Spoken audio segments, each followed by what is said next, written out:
नमस्कार। मैं Anand Kumar Khatri, associate professor in zoology, government Dungar college Bikaner. आज के हमारे लेक्चर का विषय है एसेक्सुअल रिप्रोडक्शन इन एनिमल्स। सभी जीवित जीवों का परिवर्तन पूर्व में उपस्थित जीवों से होता है।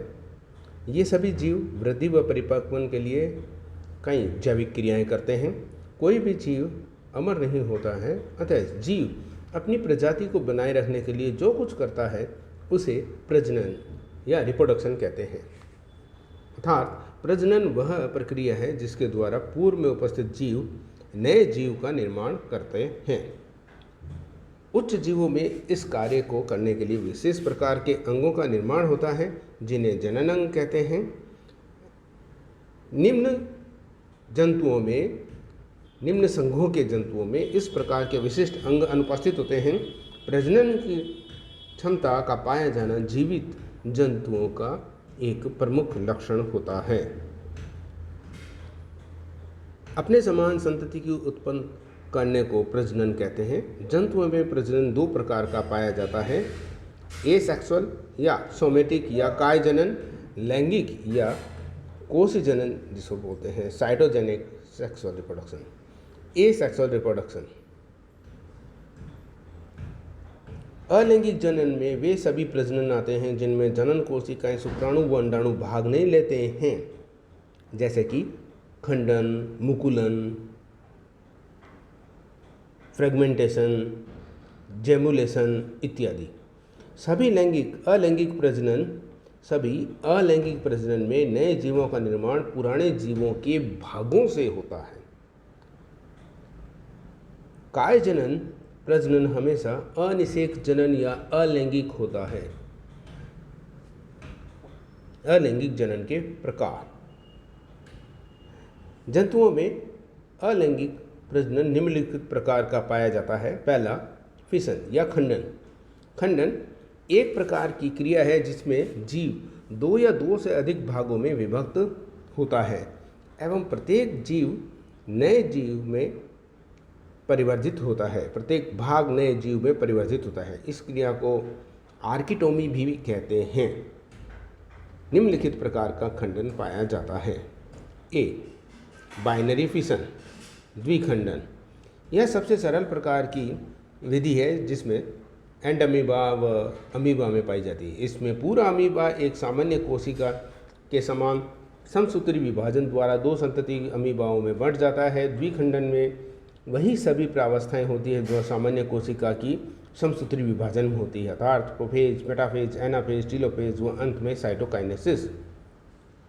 द्विखंडन में केंद्रक झिल्ली हमेशा बनी रहती है। इसका डायग्राम दिखाया गया है आपको। नेक्स्ट, बी, लंबवत द्विखंडन, लॉन्गिट्यूडनल बाइनरी फिशन।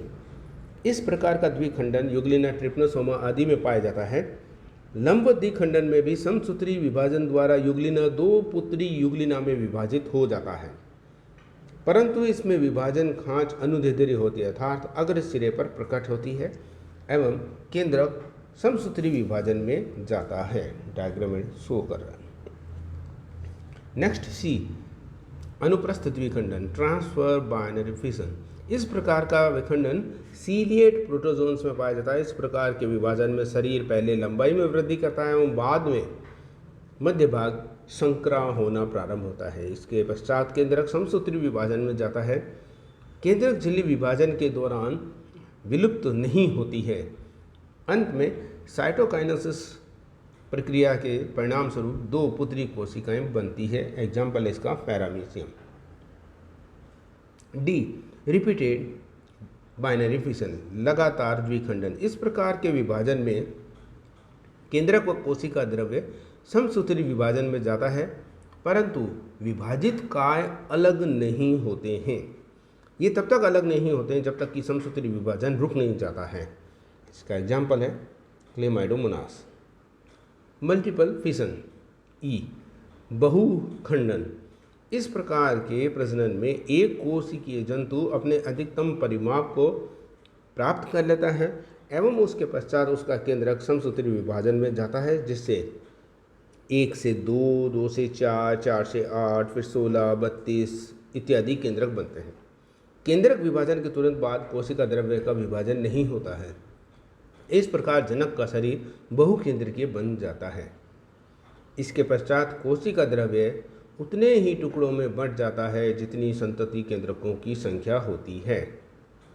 संतति केंद्रक कोशिका द्रव्य द्वारा घिर जाता है। इस प्रकार जनक का शरीर एक साथ ही केंद्रकों की संख्या के बराबर संतति जंतुओं में विभाजित हो जाता है। इस प्रकार का बहुखंडन अमीबा में प्रतिकूल परिस्थितियों में पाया जाता है। अमीबा में 3 पुटी का निर्माण होता है एवं उसके पश्चात केंद्रक समसूत्री विभाजन में जाता है। बहुखंडन प्लाज्मोडियम एवं रेडियोलेरियंस में भी पाया जाता है। दूसरा प्रकार है अलैंगिक जनन का बीजाणु जनन, स्पोरुलेशन। इस प्रकार का अलैंगिक प्रजनन अमीबा की कुछ जातियों में पाया जाता है। इसमें केंद्रक झिल्ली टूट जाती है और क्रोमेटिन कण कोशिका द्रव्य में मुक्त होकर 2-2 या 3-3 के समूहों में छितर जाते हैं। धीरे धीरे प्रत्येक समूह के चारों ओर एक केंद्रक झिल्ली बन जाती है एवं एक संतति केंद्रक बन जाता है। इसके पश्चात कोशिका द्रव्य छोटे छोटे पिंडों में विभक्त हो जाता है। संतति केंद्रक कोशिका द्वारा द्रव्य द्वारा घिर जाता है। इस प्रकार जनक अमीबा में लगभग 200 छोटी छोटी संतति केंद्रक कोशिका द्रव्य द्वारा घिर जाते हैं। इस प्रकार जनक अमीबा में लगभग 200 छोटी छोटी संतति अमीबी, डॉटर अमीबी बन जाती है।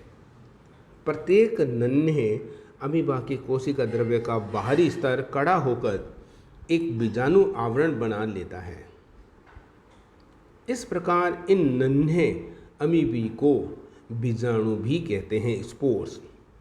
जनक अमीबा का शरीर मृत होकर गल जाता है एवं बीजाणु जलाशय के तल पर डूब जाते हैं। वातावरण के फिर से अनुकूल होने पर प्रत्येक बीजाणु में से आवरण को तोड़कर एक नन्हा अमीबा बाहर निकलता है एवं वृद्धि करके वयस्क बन जाता है। तीसरा प्रकार है बडिंग, मुकुलन। मुकुलन भी एक प्रकार का अलैंगिक प्रजनन है। यह प्रोटोजोआ, पॉरीफेरा, सिलेंट्रेटा, यूकोर्डेट्स में पाया जाता है। अपने सरलतम रूप में मुकुलन के अंतर्गत अनियमित खंडन द्वारा जनक के शरीर से एक मुकुलन के रूप में छोटा संतति प्राणी बन जाता है।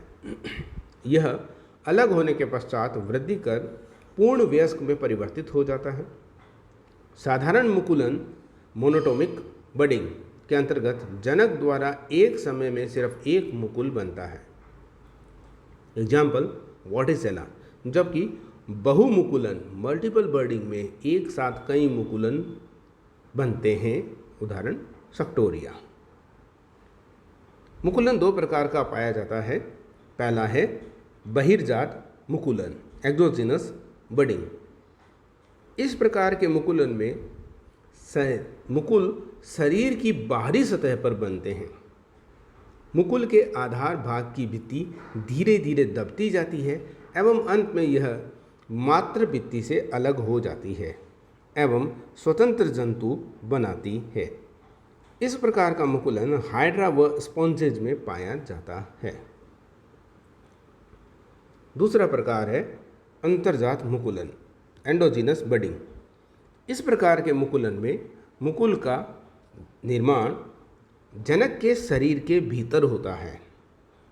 आंतरिक मुकुल पर कई पक्षमाभ उपस्थित होते हैं जो उसे जनक के शरीर से बाहर निकालने में सहायता करते हैं। इस प्रकार का मुकुलन एफोलोटा में पाया जाता है। चौथा प्रकार है अलैंगिक जनन का जैम्युलेशन। इस प्रकार के अलैंगिक जनन में जनक जंतु में शरीर का कुछ भाग अलग हो जाता है। इन टुकड़ों में पुनरुद्भवन की क्रिया द्वारा या कुछ विशिष्ट संरचनाओं का निर्माण होता है।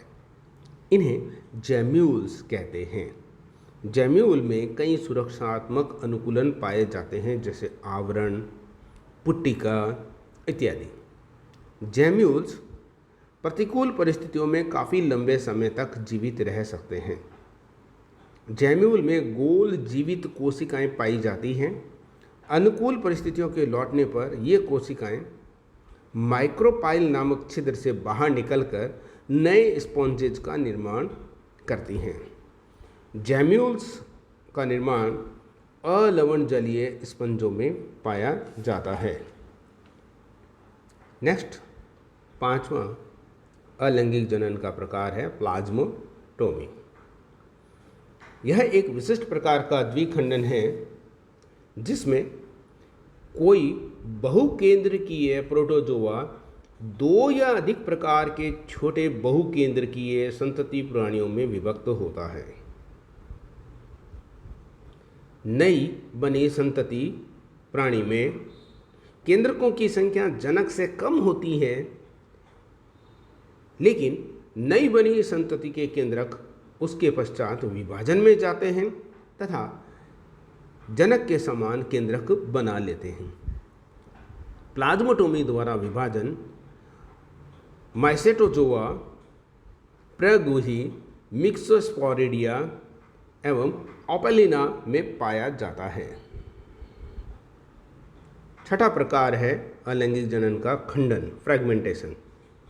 इस प्रकार के प्रजनन में एक जीव कई छोटे छोटे टुकड़ों में विभक्त हो जाता है एवं प्रत्येक टुकड़ा आगे चलकर नए जीव का निर्माण करता है।